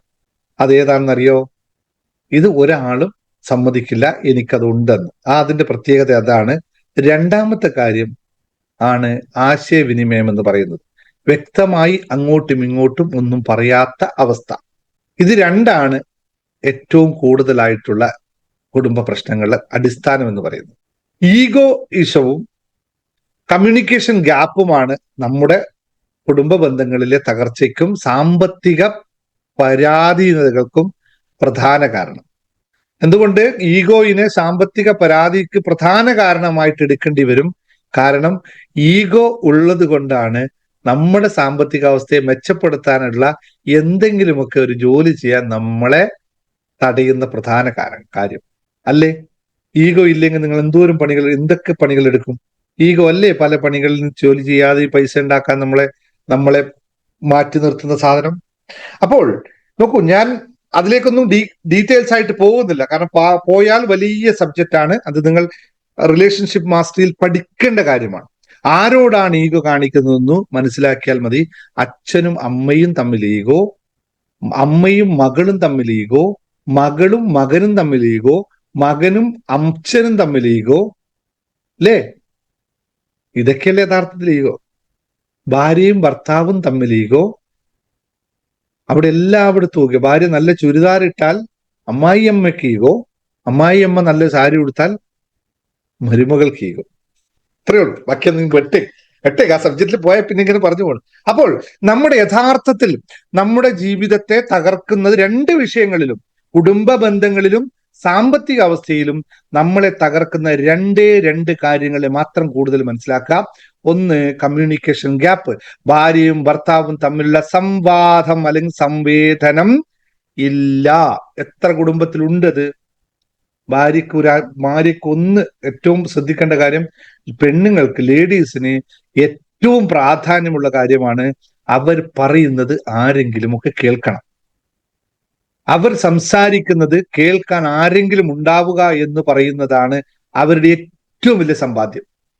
അവരുടെ കൈ ഒന്ന് പിടിച്ച് നടക്കാൻ ഒരാൾ ഉണ്ടാവുന്നതാണ് അവർക്കുള്ള ലോകത്ത്. ഞങ്ങൾ സാധാരണ പറയാറുണ്ട്, ഒരു സ്ത്രീയെ വേണമെങ്കിൽ നിങ്ങൾ 5 ദിവസമോ 10 ദിവസമോ പട്ടിണി കിട്ടോളൂ, അവൾ പരാതി പറയില്ല, അവളുടെ കൈ പിടിക്കാൻ ഒരു ആൺ തുണയുണ്ടെങ്കിൽ. ഇതൊറ്റ കാര്യം അവർക്ക് ആവശ്യമുള്ളൂ. നീ പറഞ്ഞു ഇല്ല, നീ ഇന്ന് ചുരിദാർ നിനക്ക് മേടിച്ചു തരണം, ഒന്നുമില്ല, നിന്റെ കൈ ഒന്ന് നീ എന്റെ കൂടെ നിന്നോ എന്ന് ഭർത്താവ് പറഞ്ഞാൽ മാത്രം മതി. എല്ലാ ഭാര്യമാരും ഭർത്താവ് പറയുന്നതിന് അപ്പുറത്തേക്ക് പോവില്ല. ഇത് സൈക്കോളജിക്കലാണ്. ഇത് ഒരാളുടെയും ഇല്ല, എല്ലാ സ്ത്രീകൾക്കും ഇങ്ങനെ ആവുള്ളൂ, അങ്ങനെ ആവാനേ പറ്റുള്ളൂ. അവർക്കൊന്ന് കേൾക്കുന്ന ഒരു ഭർത്താവ് ഉണ്ടായാൽ മതി, എന്നെ ഒന്ന് കേട്ടാ മതി. എത്ര പേർക്ക് സാധിക്കും? എത്ര പേര് ഇത് ചെയ്യുന്നുണ്ട്? രാവിലെ തൊട്ട് വൈകിട്ടാവണം ഭർത്താവ് പണിയെടുക്കും, ഭാര്യ വീട്ടിൽ തന്നെയാണ്. ഭർത്താവ് വൈകിട്ടാൻ വന്നിട്ടായിട്ടാകുമ്പോ നേരെ പോയി കുളിച്ചു, പിന്നെ അവിടെ ചക്ക ചക്ക ചക്ക ചക്ക ചക്ക അല്ലേ? റിപ്പോർട്ടറും ഇതിങ്ങനെ കറങ്ങുന്നു. ഭാര്യ, ചേട്ടാ ഒരു കാര്യം പറയാണ്, 2 ചാട്ടം. എന്താ പറയാനുള്ളത്? പിന്നെ കുറച്ച് കഴിയുമ്പോൾ എന്താ എനിക്ക് പറയാനുള്ളത്? അപ്പോഴേക്കും ആ പറയാൻ വന്ന ആളുടെ എല്ലാം മറന്നു. ആ ചാട്ടത്തിൽ സകലതും മറന്നു അവർ. അങ്ങനെ 1, 2, 3 പ്രാവശ്യം പോകുമ്പോൾ പിന്നെ തോന്നി ഈ മനുഷ്യനോട് ഒന്നും പറഞ്ഞിട്ട് കാര്യമില്ല. അതുകൊണ്ട് എന്നാ പിന്നെ മെസ്സേജ് അയക്കുന്നു, കേട്ടായിരുന്നു എന്നൊരു സംഭവം ഉണ്ടായിരുന്നു, ഓക്കെ, യെസ്, കഴിഞ്ഞു, ജീവിതം തീർന്നു കൊടുത്തേ. പിന്നെ ആ മനുഷ്യനെയാണ് ഈ ജീവിതകാലം മുഴുവൻ സഹിക്കണം എന്ന് പറയുന്നത്. തിരിച്ച് ഭർത്താവും അങ്ങനെ തന്നെയാണ്. ഭർത്താവ് രാവിലെ, പിന്നെ ആദ്യമൊക്കെ ഇങ്ങനെ സംഭവിച്ചു, പിന്നെ ഭർത്താവ് ജോലി കഴിഞ്ഞ് വരുമ്പോ ഭാര്യ വെള്ളം തന്നില്ല എന്നുള്ള വിഷയം, ചായ തന്നില്ലെന്നുള്ള വിഷയം, തന്ന ചായക്ക് പഞ്ചസാര ഇട്ടില്ലെന്നുള്ള വിഷയം. കാരണം ഇടാൻ ഈ മനുഷ്യന്, ഇവർക്ക് തോന്നണ്ടേ, ഈ മനുഷ്യന് പഞ്ചസാര ഇട്ട് ചായ കൊടുക്കണമെന്ന്, ഒരു വീട്ടിൽ വരുമ്പോൾ ചായ കൊടുക്കണമെന്ന് തോന്നേണ്ട അവസ്ഥ ആദ്യമേ ക്രിയേറ്റ് ചെയ്തില്ല. ഞാൻ ഒരു സൈഡ് പിടിച്ച് വരികയല്ല, രണ്ട് ഭാഗത്തും ഉണ്ട് മറ്റൊരു രൂപത്തിൽ. അപ്പോ അതേപോലെ കുട്ടികൾ മാതാപിതാക്കളോട് സംസാരിക്കാൻ സമയമില്ല, അല്ലെ മാതാപിതാക്കൾക്ക് കുട്ടികളോട് സംസാരിക്കാൻ സമയമില്ല. കുട്ടികൾക്ക് മാതാപിതാക്കളോട് ഒന്നും പറയാൻ തോന്നില്ല. കാരണം മാതാപിതാക്കൾക്ക് ഒന്നും അറിയില്ല. അവരെ കാഴ്ചപ്പാടിൽ മാതാപിതാക്കൾക്ക് ഒന്നും അറിയില്ല. കാരണം ഇതിവിടെ സംസാരിക്കുന്നത് കേട്ടിട്ടേ ഇല്ല. അച്ഛനും അമ്മയും സംസാരിക്കുന്നതോ ഏതെങ്കിലും പുതിയൊരു സംഭവത്തെ പറ്റിയോ കുട്ടി ജനിച്ചന്ന് മുതൽ വീട്ടിൽ പറയുന്നത് കേട്ടിട്ടില്ല. അച്ഛൻ മൊബൈലിനകത്ത്, അമ്മ അടുക്കളക്കകത്ത്, കഴിഞ്ഞു അവരുടെ ജീവിതം. അവർ കണ്ടുപിടിക്കുന്ന എന്താണ്? ഇത് തന്നെയല്ലേ. പ്രശ്നങ്ങൾ സങ്കീർണമായി കത്തിജ്വലിക്കുമ്പോഴും കോടിക്കണക്കിന് കടമുണ്ടാകുമ്പോഴും വീട്ടിൽ ആരോടും പറയില്ല. എന്തുകൊണ്ടാ പറയാത്തറിയോ? ഈ ബുദ്ധൂസിനോട് പറഞ്ഞിട്ട് എന്ത് കാര്യ? ഒരു ഗുണമില്ല, അല്ലേ? എല്ലാ ഭർത്താക്കന്മാരെ സംബന്ധിച്ച് ഭാര്യമാരോട് ഇത് പറഞ്ഞിട്ട് കാര്യമില്ല, കാരണം അവർക്കൊന്നും അറിയില്ല. പക്ഷെ പെൺബുദ്ധി പിൻബുദ്ധി ആണെന്ന് പറയുമ്പോഴും ആ പിന്നിൽ ചില കളികളുണ്ട് എന്ന് മനസ്സിലാക്കിയവൻ ജീവിതത്തിൽ രക്ഷപ്പെട്ടിട്ടുണ്ട്. ഇത് വളരെ ശ്രദ്ധിച്ച് കൈകാര്യം ചെയ്യേണ്ട കാര്യങ്ങളാണ്. ആരെയും അണ്ടർ എസ്റ്റിമേറ്റ് ചെയ്യരുത്. നമ്മൾ ഉദ്ദേശിക്കുന്ന കാര്യത്തിൽ നമ്മൾ മറ്റൊരു രൂപത്തിൽ ഞാൻ പറഞ്ഞു കൊടുക്കാറുണ്ട് ആൾക്കാർക്ക്. ആണുങ്ങളെല്ലാം നേരെ ചിന്തിക്കും, പെണ്ണുങ്ങളെല്ലാം വളഞ്ഞ വഴി ചിന്തിക്കും. അപ്പൊ ചില സ്ഥലത്ത് രക്ഷപ്പെടാൻ വളഞ്ഞ വഴി ആവശ്യമാണ്. അപ്പോൾ എവിടെയെങ്കിലും പ്രശ്നമുണ്ടെങ്കിൽ വീട്ടിൽ പറയുക. പറഞ്ഞാൽ അവർ വഴികൾ, 100 കണക്കിന് വഴികൾ പറഞ്ഞു തരുമെന്ന് ഒന്ന് മനസ്സിലാക്കുക പ്രിയ സഹോദരങ്ങളെ. അപ്പോൾ വീട്ടിൽ ഒരുപാട് കാര്യങ്ങൾ വ്യത്യാസം, വീട്ടിൽ ചർച്ച ചെയ്യുക, മക്കളൊക്കെ അറിയണം. ഞാൻ പറഞ്ഞു. ഇപ്പൊ അടുത്തത് കമ്മ്യൂണിക്കേഷന്റെ ഗ്യാപ്പ് വിഷയം ഇതാണ്. ഇതൊക്കെ വളരെ ഡീറ്റെയിൽസ് ആയിട്ട് പോയിന്റ് വൈസ് പോയിന്റ് പഠിച്ച് മനസ്സിലാക്കേണ്ട കാര്യമാണ്. രണ്ടാമത്തെ കാര്യം, ഞാൻ ശരിയാണ്, ബാക്കിയെല്ലാം തെറ്റാണ്. ഞാൻ എപ്പോഴും ശരിയാണ്, ഞാൻ ചെയ്താലേ ശരിയാവുള്ളൂ, ഞാൻ തൊട്ടാലേ ശരിയാവുള്ളൂ. ഭാര്യ പറയും ഭർത്താവിന് ഷർട്ട് കൊടുക്കണമെങ്കിൽ ഞാൻ കൊടുത്താലേ ചേട്ടന് ശരിയാവും. ഭർത്താവ് പറയും ഞാൻ വീട്ടിലേക്ക് ഞാൻ വീട്ടിൽ പറഞ്ഞത് മാത്രമേ ശരിയുള്ളൂ, മറ്റൊന്നും ശരിയില്ല. ഈ ഈഗോ എപ്പോഴാണോ ഞാനും നിങ്ങളും രണ്ടും കൂടുമ്പോൾ മാത്രമാണ് ഈ കുടുംബം ഉണ്ടാകുന്നതും ഇവിടെ ഇമ്പം ഉണ്ടാവണമെങ്കിൽ രണ്ടും പേരും ഒന്നിച്ചാവണമെന്നുള്ള തുറന്ന നിലപാട് ഉണ്ടാകുമ്പോൾ അവിടെ സുഖം ഉണ്ടാകാൻ തുടങ്ങും. ഒരാൾക്ക് കീഴടങ്ങുന്നത് അർഹതയില്ലായ്മയുടെ ലക്ഷണമാണെന്ന് കരുതുമ്പോൾ അവിടെ പ്രശ്നങ്ങളും കീഴടങ്ങളല്ല. നമ്മൾ രണ്ടുപേരും ഒരാൾ മുകളിലോട്ട് ഒരാൾ താഴോട്ട് പോവുകയല്ല ചെയ്യേണ്ടത്. നാം രണ്ടുപേരും സമന്മാരായിട്ടാണ് ജീവിതം കൊണ്ടുപോകേണ്ടതെന്ന് തിരിച്ചറിയുമ്പോൾ ഈഗോയിസം ഇല്ലാതാവും. അപ്പൊ അവിടെ ഈഗോ ക്ലാഷ് ഇല്ലാതാവും, അവിടെ ജീവിതം രസകരമായി മാറും. അങ്ങോട്ടും ഇങ്ങോട്ടുമുള്ള പുച്ഛതരത്തിലുള്ള സംസാരം, പരസ്പരം യോജിക്കാത്ത അവസ്ഥ, അങ്ങനെ പോകുന്നു ഇതൊക്കെ. ഇനി ഇതേ സമയത്ത് സാമ്പത്തികമായി എങ്ങനെയാണ് വിഷയങ്ങൾ ഉണ്ടാവുന്നത്? ഭർത്താവിന് എപ്പോഴും പരാതി, ഇവർക്ക് ചെലവാക്കുന്നതിനെ പറ്റി ഒരു ബോധവും ഇല്ല. വരുമാനത്തിനും ചെലവിനുമിടയിൽ ഒരു താരതമ്യവുമില്ല. അല്ലെങ്കിൽ മറ്റൊരു രൂപത്തിൽ പറഞ്ഞാൽ ഭർത്താവ് എത്ര ചെലവാക്കുന്നു ഭാര്യയ്ക്ക് യാതൊരു പിടിയില്ല, ഭാര്യയ്ക്ക് എന്ത് വേണമെന്ന് ഭർത്താവിനും പിടിയില്ല. വായ്പ എടുക്കുന്ന എന്തിനാന്ന് ചോദിച്ചാൽ ആർക്കും അറിയില്ല. ഇന്നൊരാൾ എനിക്ക് മെസ്സേജ് അയച്ചിട്ട് പറഞ്ഞു, ഞാൻ ഭർത്താവ് അറിയാതെ 25 ലക്ഷം രൂപ കടമുണ്ടാക്കി സാറേ, ഞാനത് കൊടുത്തു തീർക്കണം. എന്തിനാ ഭർത്താവ് അറിയാതെ 25 ലക്ഷം രൂപ കടം മേടിച്ചത്? ആർക്ക് എന്ത് ആവശ്യത്തിനാ? അതിന് പറയുന്ന പേരെന്താണ്? തോന്നിയവാസം, അല്ലേ? എളുപ്പത്തിൽ പറഞ്ഞാൽ, എളുപ്പത്തിൽ വാക്ക് അങ്ങനെ ഉപയോഗിക്കേണ്ടി വരില്ലേ? തോന്നിയവാസം. എന്തിനാണ് അല്ലെങ്കിൽ ഭർത്താവ് പറയാണ് ഭാര്യ അറിയാതെ 25 ലക്ഷം രൂപ കടം, എന്തിനാ ഭാര്യ അറിയാതെ കടം ഉണ്ടാക്കുന്നത്? എന്തിനാണ് ഒളിക്കുന്നത്? ആരോടാണ് ഒളിക്കുന്നത്? ഞാൻ കടം മേടിച്ചാൽ കൊടുത്തു തീർക്കാനുള്ള പൂർണ്ണ ഉത്തരവാദിത്വം എനിക്കുണ്ടെങ്കിൽ ഞാൻ ആരെയും ഒളിക്കേണ്ട ആവശ്യമുണ്ടോ? ഇല്ലല്ലോ. അപ്പോൾ ഇത്തരം കുറേ കാര്യങ്ങൾ നമുക്കുണ്ട്. ഞാൻ ഇതൊന്നൊന്നായിട്ട് പറയണല്ല, കൃത്യമായിട്ട് ഒരുപാട് കാര്യങ്ങൾ നിങ്ങൾക്ക് മനസ്സിലാക്കാവുന്ന രീതിയിൽ പറഞ്ഞു പോകാം. ഇത്രയേ ഉള്ളൂ, ഇതിന്റെ അടിസ്ഥാനം ഇത്രയേ ഉള്ളൂ. നമ്മൾ ലോ ഓഫ് അട്രാക്ഷനിൽ പറയുന്ന പോലെ നിങ്ങൾ എന്ത് ചിന്തിക്കുന്നു അതാണ് നിങ്ങൾ ആയിത്തീരുന്നത് എന്നുള്ളതാണ്. ഇതെല്ലാം ശരിക്കും ഈ പ്രശ്നങ്ങളെല്ലാം, നമ്മളിപ്പോ പറഞ്ഞ പ്രശ്നങ്ങളെല്ലാം പുറമേയുള്ള പ്രശ്നങ്ങളാണ്, അല്ലെ? ഈ പറഞ്ഞ വിഷയങ്ങളെല്ലാം പുറമേയുള്ള പ്രശ്നങ്ങളാണോ അകമേയുള്ള പ്രശ്നങ്ങളാണോ? ഈ ഈഗോയിസമായാലും സാമ്പത്തിക വിഷയങ്ങളായി കഴിഞ്ഞാലോ അല്ലെങ്കിൽ കമ്മ്യൂണിക്കേഷന്റെ കുറവുള്ളതും എല്ലാം പുറത്തൊരാളിലുള്ള വിഷയമാണോ നമ്മളിൽ തന്നെയുള്ള വിഷയമാണ്? ഒന്ന് ടൈപ്പ് ചെയ്തേ, പറഞ്ഞു നോക്കട്ടെ. നിങ്ങളിലാണെങ്കിൽ 1 എന്ന് പറഞ്ഞ്, മറ്റുള്ളവരിലാണെങ്കിൽ 2 എന്ന് പറഞ്ഞു. ഇതെല്ലാം എന്നിലുള്ള പ്രശ്നങ്ങൾ, ഇതെല്ലാം പുറമേയുള്ള പ്രശ്നങ്ങളാണ് എങ്കിൽ 1, ഇതെല്ലാം അകമേയുള്ള പ്രശ്നങ്ങളാണെങ്കിൽ 2. നോക്കട്ടെ എത്ര പേര് പറയണോ. എന്റെ ക്ലാസ്സിൽ വന്നിരുന്ന് നമ്മളെ ക്ലാസ്സിൽ ഇരിക്കുന്നതുകൊണ്ടുള്ള ഗുണമാണ്, പുതിയ വന്ന ആൾക്കാര് ഒരു സ്റ്റേഷൻ ട്യൂൺ ചെയ്തെടുക്കാത്തവര് 1ാമത്തെ ഉത്തരം പറയും, സ്റ്റേഷൻ ട്യൂൺ ചെയ്തെടുത്ത ആള് 2 പറയും. ഇപ്പൊ വിചാരിക്കും അതെങ്ങനെ ശരിയാവും? ആ മനുഷ്യൻ എന്നോട് മിണ്ടിയാലല്ലേ എനിക്ക് മിണ്ടാൻ പറ്റുള്ളൂ. അപ്പോൾ 2ാമത്തെ പോയിന്റ് അവിടെ വന്നില്ലേ? ആ മനുഷ്യൻ മിണ്ടിയാലേ നിങ്ങൾക്ക് മിണ്ടാൻ പറ്റുമെങ്കിൽ 2ാമത് പറഞ്ഞ കാര്യം സംഭവിച്ചില്ലേ അവിടെ? കമ്മ്യൂണിക്കേഷൻ ഗ്യാപ്പിന്റെ പ്രധാന കാരണം ഈഗോ അല്ലേ? ഈഗോ ആരിലാ ഉള്ളത്? ഇവിടെയല്ലേ, അല്ലേ? ഇനി രണ്ടാമത്തെ കാര്യം വരും, ഞാൻ എങ്ങനെ അയാളുടെ മുമ്പിൽ തോറ്റു കൊടുക്കും? അപ്പോഴല്ലേ നമ്മൾ സംസാരിക്കാതിരിക്കുന്നത്, ഒളിച്ചോടാൻ ശ്രമിക്കുന്നത്. ഇപ്പൊ 2 കണക്ട് ആയില്ലേ? അപ്പൊ എവിടെയാണ് യഥാർത്ഥ വിഷയം? ഇവിടെ തന്നെയല്ലേ? അല്ല എന്ന് തോന്നുന്നുണ്ടോ? എന്നോട് ഭർത്താവ് നേരെ മിണ്ടുന്നില്ല, അതുകൊണ്ട് ഞാൻ ആ മനുഷ്യനോട് മിണ്ടുന്നില്ല. അപ്പൊ എന്തായി? 2ാമത്തെ പോയിന്റ് അവിടെ നടന്നില്ലേ? ഇനി ഞാൻ മിണ്ടിയിട്ടും ആ മനുഷ്യൻ മിണ്ടുന്നില്ല, അപ്പോഴും എന്തായി? ഞാൻ മിണ്ടിയിട്ടും സംസാരിച്ചിട്ടും ആ മനുഷ്യൻ മിണ്ടുന്നില്ലെങ്കിൽ എവിടെയോ ഒരു കുറവ് വീണ്ടുമില്ലേ? ഞാനിവിടെ നേരത്തെ വന്നപ്പോൾ നിങ്ങളെ ഒന്ന് ചിരിക്കും എന്ന് പറഞ്ഞപ്പോ എത്ര പേര് ചിരിച്ചു? ഏകദേശം ആളിരുന്ന് ചിരിച്ചു, അല്ലെ? എന്തുകൊണ്ടാ? ഞാൻ ചിരിക്കുന്നേ പറഞ്ഞിട്ടുള്ളൂ. അപ്പൊ ചിരിക്കൂന്ന് പറയുമ്പോൾ ഒരു കാര്യം കൂടി വരുത്തി, ഞാൻ ചിരിച്ചുകൊണ്ട് നിങ്ങളോട് ചിരിക്കൂ എന്ന് പറഞ്ഞു. ഇപ്പൊ വേണമെങ്കിൽ നിങ്ങൾ എല്ലാവരും ചിരിപ്പിക്കാം, അല്ലെ? ഇപ്പൊ എല്ലാവരും ഇതേ പറയുന്നത് സീരിയസ് ആയി സംസാരിച്ചുകൊണ്ടിരിക്കുന്ന നിങ്ങൾ ഇപ്പൊ ചിരിപ്പിക്കാൻ പറ്റില്ല. എനിക്ക് പറ്റുമോ? ഒന്ന് നോക്കാം നമുക്ക്. നോക്കട്ടെ, നിങ്ങൾ എല്ലാവരും ഒന്ന് ചിരിക്കുന്നത് ഞാൻ നോക്കട്ടെ, എത്ര പേർക്ക് ഇവിടെ ചിരിക്കാൻ പറ്റുമോ ഒന്ന് നോക്കട്ടെ. ഇങ്ങനെ കൈ ഒത്തിരിച്ചിരിക്കുന്ന എത്ര പേര് എന്റെ മുമ്പിലുണ്ട്? ഞാനൊന്ന് ക്യാമറ ഒന്ന് എടുത്തു നോക്കട്ടെ. ധൈര്യമുള്ളവരെല്ലാവരും ഒന്ന് ചിരിക്കാതിരുന്ന് നോക്കട്ടെ എത്ര പേർക്ക് പറ്റുന്നു. ഒന്ന് ക്യാമറ ഓൺ ചെയ്ത് എത്ര പേരുണ്ട് നോക്കട്ടെ.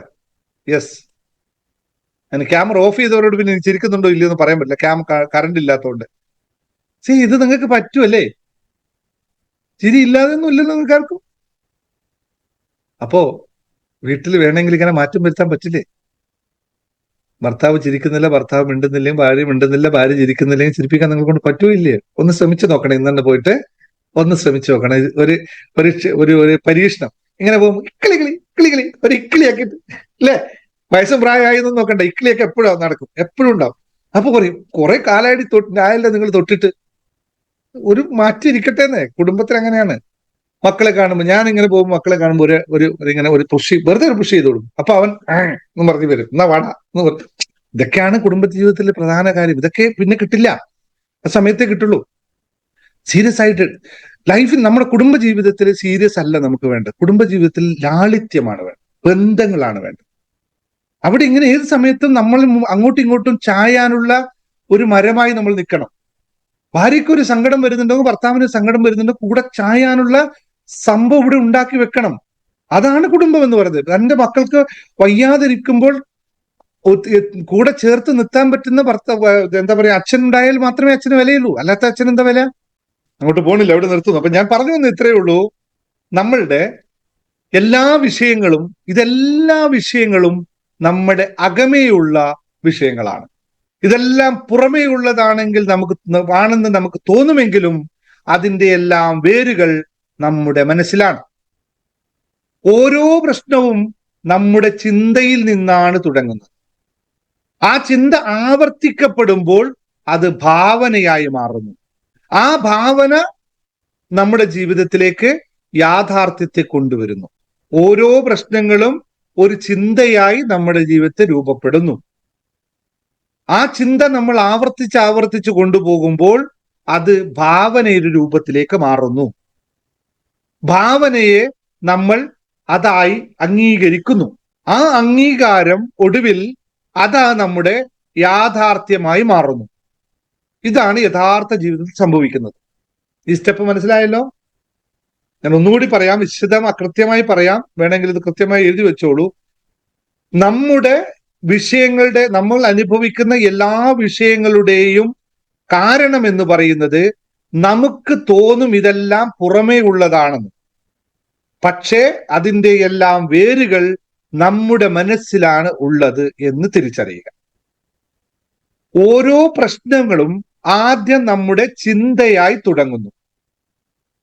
ആ ചിന്ത ആവർത്തിച്ചാകുമ്പോൾ നമ്മൾ അതിനെ ഭാവനയാക്കി മാറ്റുന്നു. അതിനുശേഷം അതൊരു വിശ്വാസമായി മാറുന്നു. ഒടുവിൽ ആ വിശ്വാസം നമ്മുടെ യഥാർത്ഥ ജീവിതമായി മാറുന്നു. ഇത്രയുമാണ് സംഭവിക്കുന്നത്. ഇത് തന്നെയാണ് സംഭവിക്കുന്നത്. ഇനി നിങ്ങൾക്ക് സമയമാണ് തിരിച്ച് ചിന്തിക്കണമോ അല്ല ഇങ്ങനെ പോയാൽ മതിയോ എന്നുള്ള ഒറ്റ കാര്യം മാത്രം ചിന്തിക്കുക. ഇങ്ങനെ പോയാൽ മതിയെങ്കിൽ സന്തോഷപൂർവ്വം പോവുക, പൊട്ടിക്കരയുക, പൊട്ടിച്ചിരിക്കുക, രണ്ടും നടത്തുക. അല്ല, മാറണം, എനിക്ക് മാറണം, എന്റെ ചിന്തയെ മാറണം, എന്റെ ഉള്ളിലുള്ള വേരുകളെ മാറ്റണം എങ്കിൽ ഒരു വഴി പറഞ്ഞു തരാം. ബോധപൂർവം നമുക്കത് ചെയ്യാൻ പ്രയാസമുണ്ട് എന്ന് വിശ്വസിക്കുന്നവർക്ക് വേണ്ടി മാത്രം. നമ്മുടെ എല്ലാ ക്ലാസ്സുകളും ഇതുമായി ബന്ധപ്പെട്ട് തന്നെയാണ്.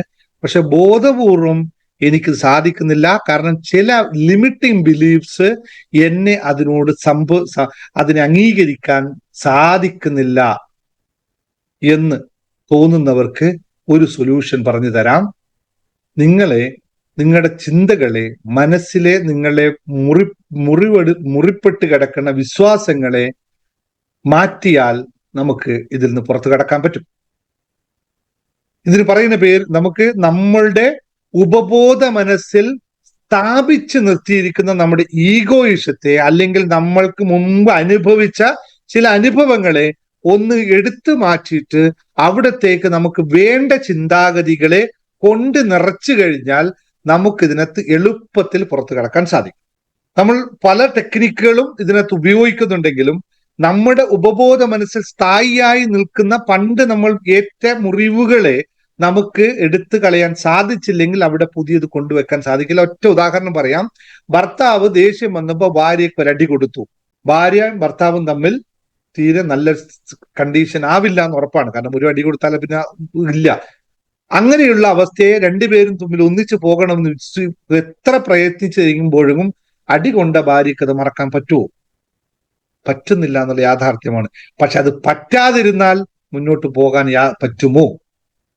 ഇല്ല. ഞാൻ ഇതൊരു ഉദാഹരണം പറഞ്ഞു. ഇങ്ങനെ ഒരുപാട് ഉദാഹരണങ്ങൾ, ഇത് കുറച്ചും കൂടി ഡീപ്പായിട്ടുള്ള ഉദാഹരണം പറഞ്ഞു എന്നേ ഉള്ളൂ. അങ്ങനെ വരികിൽ ആ അടിയെ നമ്മൾ റിമൂവ് ചെയ്ത് കൊണ്ടുവരും നമ്മുടെ നിലവിലുള്ള സബ് കോൺഷ്യസ് മൈൻഡിൽ നിന്നും. അതിനെ ബോധപൂർവം നമ്മൾ എടുത്തു കളയണം. കാരണം അത് നമുക്ക് ആവശ്യമില്ലാത്ത ഒരു സംഭവമാണ്. കഴിഞ്ഞു, ശരിയാണ്, അത് ഇല്ല. യാഥാർത്ഥ്യ ബോധത്തോടുകൂടി, നമ്മുടെ പെരിഫറൽ അവബോധത്തോടുകൂടി അതിനെ മാറ്റാനുള്ള പ്രക്രിയ നമ്മൾ ചെയ്യണം. അതിനൊറ്റയ്ക്ക് ചെയ്യാൻ ചിലപ്പോൾ സാധിച്ചെന്ന് വരില്ല. അതിന് നമ്മൾ ഉപയോഗിക്കുന്ന മെത്തേഡാണ് ഹിപ്നോസിസ് ലോ ഓഫ് അട്രാക്ഷൻ. നമ്മുടെ ജീവിതത്തിനെ എങ്ങനെ മാറ്റപ്പെടുത്തണമെന്നും നമ്മുടെ ചിന്തകളെ ഏത് രീതിയിൽ മാറ്റപ്പെടുത്തി എടുക്കണമെങ്കിലും, ഏത് രീതിയിൽ നമ്മൾ സെൽഫ് ഹിപ്നോസിസത്തിലൂടെ കടന്നു പോകണമെന്നും, ഏത് രീതിയിലുള്ള വ്യത്യാസങ്ങൾ നമ്മുടെ ചിന്താധാരയിൽ ഉണ്ടാക്കണമെന്നും വിശദമായി മനസ്സിലാക്കി ഒരാളുടെ സപ്പോർട്ടോടുകൂടി പ്രധാനമായിട്ടും നമ്മൾ അതിനെ എടുത്തു കളയേണ്ട ലിമിറ്റിംഗ് ബിലീഫ് സിസ്റ്റത്തെ റിമൂവ് ചെയ്തു കഴിഞ്ഞാൽ അവിടെ നമുക്ക് പുതിയത് കൊണ്ട് നടക്കാൻ പറ്റും. ജീവിതത്തെ നമുക്ക് സുരഭിലമാക്കി കൊണ്ടുപോകാൻ സാധിക്കും. അപ്പോൾ ഇതിന് നമ്മൾ ഉപയോഗിക്കുന്ന ഏറ്റവും സൊഫിസ്റ്റിക്കേറ്റഡ് ആയിട്ടുള്ള മെത്തേഡാണ് ഹിപ്നോസിസ് ലോ ഓഫ് അട്രാക്ഷൻ എന്ന് പറയുന്നത്. ലോ ഓഫ് അട്രാക്ഷനിലൂടെ നമുക്ക് ഇതെല്ലാം നേടാൻ സാധിക്കും. ഇന്ന് പറയേണ്ടവർ പറയുന്നുണ്ടാവും, ചിലവർ പറയുമായിരിക്കും കുടുംബ ബന്ധങ്ങളിൽ വന്ന, അല്ലെങ്കിൽ 2 ദിവസം കൊണ്ട് നിങ്ങൾക്ക് കേൾക്കാൻ പറ്റും, കുടുംബ ബന്ധത്തിൽ വന്ന മാറ്റങ്ങളും ഒപ്പനൊപ്പനോ പോലുള്ള മെഡിറ്റേഷൻ ചെയ്തപ്പോൾ വരുന്ന മാറ്റങ്ങളൊക്കെ പലരും ഇനി പറയും. ഇന്ന് 2-3 ആൾക്കാർ എനിക്ക് മെസ്സേജ് അയച്ചു. അതുകൊണ്ട് തന്നെയാണ് ഞാൻ ഈ ക്ലാസ് ഇങ്ങനെ എടുത്തത്. നമുക്ക് എന്ത് ആഗ്രഹമുണ്ടോ അതിനെക്കുറിച്ച് നമ്മൾ ആകൃഷ്ടരാകുക. നിങ്ങൾ എപ്പോഴും ക്ഷാമത്തെ പറ്റി ചിന്തിച്ചാൽ അതിനെ തന്നെ ആകർഷിക്കാൻ സാധിക്കുമെന്ന് ലോ ഓഫ് അട്രാക്ഷനിലൂടെ നമുക്ക് സ്ഥാപിക്കാം. അപ്പോൾ കുടുംബത്തിൽ എന്താണ് വേണ്ടത് എന്ന് സ്ഥാപിച്ചുകൊണ്ട് അതിനെ പാകപ്പെടുത്തിക്കൊണ്ട് നമ്മൾ പെരിഫറൽ അവബോധത്തോടുകൂടി നമ്മളുടെ സബ് കോൺഷ്യസ് മൈൻഡിനെ റീപ്രോഗ്രാം ചെയ്യുന്ന മെത്തേഡാണ് നമ്മുടെ ഹിപ്നോസിസ് ലോ ഓഫ് അട്രാക്ഷൻ. ഇങ്ങനെയുള്ള വിഷയങ്ങൾ മുൻപോട്ട് ഞാനിപ്പോൾ പറഞ്ഞ കാര്യങ്ങൾ സാമ്പത്തികമായിട്ടുള്ള വിഷയങ്ങളും കുടുംബപരമായ വിഷയങ്ങളും ഒക്കെ ഫേസ് ചെയ്യുന്ന ആൾക്കാരുണ്ടെങ്കിൽ 1 മാസത്തെ കോഴ്സാണ് ഹിപ്നോസിസ് ലോ ഓഫ് അട്രാക്ഷന്റെ. ആ ക്ലാസ്സിൽ ഡീറ്റെയിൽസ് ആയിട്ട് പഠിക്കുക. കാരണം ഇതൊന്നും ഒരു ക്ലാസ്സിലൊന്നും പഠിപ്പിച്ചാൽ എവിടെയും എത്തില്ല. അതുകൊണ്ട് യൂട്യൂബ് വീഡിയോയിലൊന്നും പഠിപ്പിച്ച് നമുക്ക് എത്താൻ പറ്റില്ല. കാരണം ഇത് ഓരോ ആൾക്കും വ്യത്യസ്തമായിരിക്കും. ഒരാൾക്കുള്ള വിഷയമായിരിക്കില്ല മറ്റൊരാൾക്ക് ഉണ്ടാവുന്നത്. വിഷയം സെയിം ആയിരിക്കും, പക്ഷെ ഇതിന്റെ തലം വ്യത്യസ്തമായിരിക്കും. രണ്ടുപേരുടെയും കാഴ്ചപ്പാട് വ്യത്യസ്തമായിരിക്കും.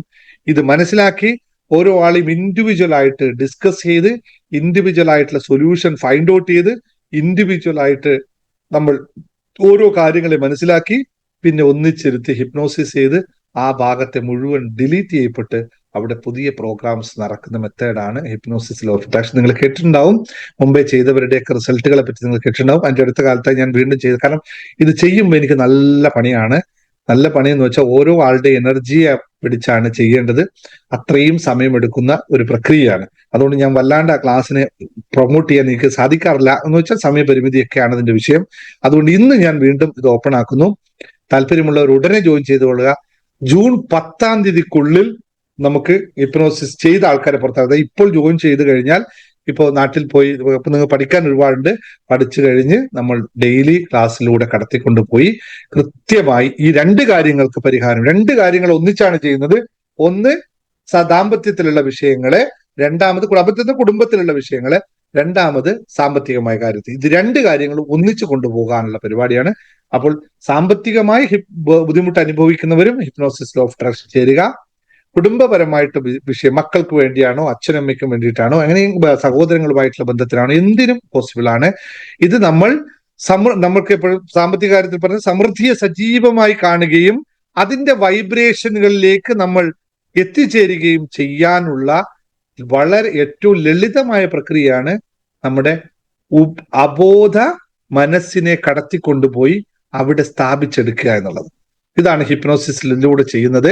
വളരെ കൃത്യമായി ഹിപ്നോട്ടിക്സ് അല്ല ഞാൻ ചെയ്യുന്നത്, ഹിപ്നോസിസമാണ് ചെയ്യുന്നത്. ഹിപ്നോട്ടിക് നമ്മൾ ചെയ്യില്ല. അതുകൊണ്ട് ഒരാളുടെയും രഹസ്യങ്ങളോ ഒന്നും ഇങ്ങോട്ടും ഇല്ല അങ്ങോട്ടും ഇല്ല. നമ്മൾ ചില മെത്തേഡിലൂടെ നിങ്ങളെ പ്ലാൻ ചെയ്യുക മാത്രമേ ഉള്ളൂ. നിങ്ങൾ പറയേണ്ടത് എനിക്ക് ഇന്ന് വിഷയങ്ങൾ അനുഭവിക്കുന്നത് മാത്രമാണ്. അപ്പൊ നമ്മൾ മറ്റൊന്ന് നിങ്ങൾ തന്നെ എഴുതി തയ്യാറാക്കും, അതിനുള്ള ഒരു രൂപം. അങ്ങനെയാണ് ആ മെത്തേഡ് പോകുന്നത്. അതുകൊണ്ട് താല്പര്യമുള്ള ആൾക്കാർ ഇന്ന് തന്നെ ജോയിൻ ചെയ്യാം. ഇന്നോ നാളെയോ ജോയിൻ ചെയ്യാം. 2-3 ദിവസമേ ഉണ്ടാവുള്ളൂ. അതിൽ കൂടുതൽ ഞാൻ ഈ കോഴ്സിന് ഓഫർ ഒന്നും കൊടുക്കില്ല. കാരണം അങ്ങനെ ഒരുപാട് ആൾക്കാരെ എടുത്തിട്ട് ചെയ്യാൻ പറ്റുന്നതല്ല. പിന്നെ ഒരു കാര്യമുണ്ട്, കൃത്യമായി ചെയ്യുന്ന ആഗ്രഹമുള്ളവർ മാത്രം വന്നാൽ മതി. വെറുതെ വന്നിട്ട് ഫീസ് തന്നിട്ട് പോകുന്നവരാണെങ്കിൽ വരരുത് എന്ന് മാത്രമാണ് പറയാനുള്ളത്. അപ്പോൾ താല്പര്യത്തോടെ കൂടുതൽ മാറ്റമുണ്ടാക്കണം എന്ന് ആഗ്രഹിക്കുന്നയാൾ, എന്റെ കുടുംബ ജീവിതത്തിൽ എനിക്കൊരു മാറ്റം വേണം, എന്റെ സാമ്പത്തിക അവസ്ഥയിൽ എനിക്കൊരു മാറ്റം വേണം എന്ന് ആത്മാർത്ഥമായി ആഗ്രഹിക്കുന്നയാൾ സ്വന്തം കണ്ണാടി നോക്കുമ്പോൾ ഇവിടെ എന്തോ ഒരു മാറ്റം എനിക്ക് വേണമല്ലോ എന്ന് വിശ്വസിക്കുന്നയാൾക്ക് മാത്രം കടന്നു വരാം, അല്ലാത്തയാൾക്ക് അത് വേണ്ട. അതുപോലെ തന്നെയാണ് നാളത്തെ രാത്രി നടക്കുന്ന നമ്മൾ മെഡിറ്റേഷൻ. അത് വളരെ ലളിതമായ മെഡിറ്റേഷനാണ്, പക്ഷെ ഭയങ്കര പവർഫുൾ മെഡിറ്റേഷനായി മാറാനുള്ള സംഭവമാണ്. ആദ്യമാണ് ചെയ്യുന്നത്. വളരെ ലളിതം എന്ന് പറഞ്ഞാൽ നിങ്ങളുടെ കയ്യിൽ 1 to 1 എഴുതിക്കുന്ന പരിപാടിയൊന്നും അല്ല ഇത്. നമുക്ക് ആവശ്യമുള്ളത് എന്താണോ അതിനെപ്പറ്റി മാത്രം ഫോക്കസ് ചെയ്ത്, അതിനെപ്പറ്റി മാത്രം മെഡിറ്റേറ്റ് ചെയ്ത്, അത് മാത്രം നമ്മളിൽ എത്തിക്കുന്ന എന്താ പറയാ അമേസിംഗ് ആയിട്ടുള്ള ഒരു ടെക്നിക്കാണ്. ശരിക്കും പറഞ്ഞാൽ ഈ ടെക്നിക്ക് ഞാൻ കൊച്ചി പ്രോഗ്രാമിൽ വെച്ച് കൊടുക്കാൻ വേണ്ടി നിന്നതാണ്. അവിടെയാണ് ഇത് അപ്ലൈ ചെയ്യണമെന്ന് കരുതിയതാണ്. അപ്പൊ കൊച്ചി പ്രോഗ്രാമിൽ ഇതിനേക്കാളും വലിയൊരു സംഭവം കൊണ്ടുവരുന്നുണ്ട്. അപ്പൊ എനിക്ക് തോന്നി അപ്പൊ ഇത് സാധാരണക്കാർക്ക് ഇരിക്കട്ടെ. അതുകൊണ്ട് കാരണം ഈ എന്താ പ്രധാന കാരണം എന്ന് വെച്ച് കഴിഞ്ഞാല് നമ്മൾ ഈ അൺകണ്ടീഷണൽ ആയിട്ട് വരുന്ന, നിഷ്കളങ്കരായിട്ട് വരുന്ന കുറെ ആൾക്കാർ വളരെ നിഷ്കളങ്കരാണ്. അവരാണ് ഈ റിസൾട്ടും കൊണ്ടുവരുന്നത്.